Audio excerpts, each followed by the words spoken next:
Properties of electromagnetic waves. Two laws from the previous electricity and magnetism units are vital for explaining electromagnetic waves. Ampere's law states that a current, which is caused by an electric field, generates a magnetic field. Faraday's law states that a changing magnetic field generates an electric field. Together, these laws tell us that a changing electric field would create a changing magnetic field, which in turn would create a changing electric field, which would create a changing magnetic field, and so on. These time-varying fields travel as electromagnetic waves. Electromagnetic waves are pure energy. They have no mass. The electric and magnetic wave segments of an electromagnetic wave are perpendicular to each other and to the direction of propagation. So here we have the wave moving in this direction along this one here, the black arrow. The electric field is oscillating, going up and down in this direction, and the magnetic field is perpendicular to both the electric field and the direction of propagation, and is oscillating back and forth in the blue direction. Accelerating charges create electromagnetic waves. Here's an example of how it's created. In a broadcast radio or a TV antenna oriented on the vertical z-axis, electrons are accelerated up and down by a changing voltage. As the electrons accelerate, they create a changing electric field, again in the z and minus z direction. This creates a changing magnetic field in the xy plane.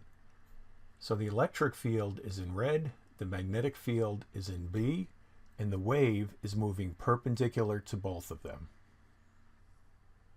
The initial magnetic and electric fields propagate to the right along the z-axis. It would get really small very quickly due to their 1 over r squared and 1 over r dependence. But because they are changing fields, they keep creating their partner field, which creates an electromagnetic wave which will keep going until absorbed by some material. The speed of an electromagnetic wave is 2.9979 times 10 to the 8th meters per second, which was also measured to be the speed of light, indicating that light is an electromagnetic wave. There's also a very interesting relationship between the electrical permittivity and magnetic permeability constants, which also show that light is an electromagnetic wave. So C is equal to 1 over the square root of epsilon 0 mu 0, and here it is, the speed of light. For physics problems in this class, we can use 3.00 times 10 to the 8th meters per second as the speed of light in a vacuum. In other units, light moves at 671 million miles per hour, or 186,000 miles per second. The frequency of the wave measures how many oscillations the electromagnetic field makes per unit time. The period of the wave is the inverse of the frequency. The wavelength depends on the wave velocity and frequency. Since electromagnetic radiation in a vacuum always moves at the speed of light, our equation is lambda is c over f, where c is the speed of light. In mechanical waves, the only difference was, instead of the speed of light, we had the velocity of the mechanical wave. Light is but a small segment of the electromagnetic spectrum, which consists of electromagnetic radiation that has smaller and larger frequencies than the visible light we're used to.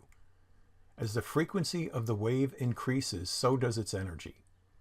Visible, or white light, is composed of many different frequency electromagnetic rays, with each frequency having a different color.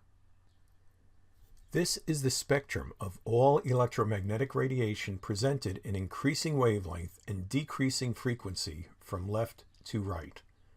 Visible light is a very small component. It has been highlighted and expanded so the individual colors can be seen. So increasing frequency is going this way, so our highest energy waves are going to be gamma rays. The lowest would be long radio waves. And this little tiny section here, that's visible light. So you go from less energy, long radio waves, AM radio, FM radio, microwave, infrared, finally the visible spectrum, then ultraviolet, X-rays, and finally gamma rays. The chart compares the wavelengths of the electromagnetic spectrum to physical objects. So radio waves, with the longest wavelength, approximately the size of buildings.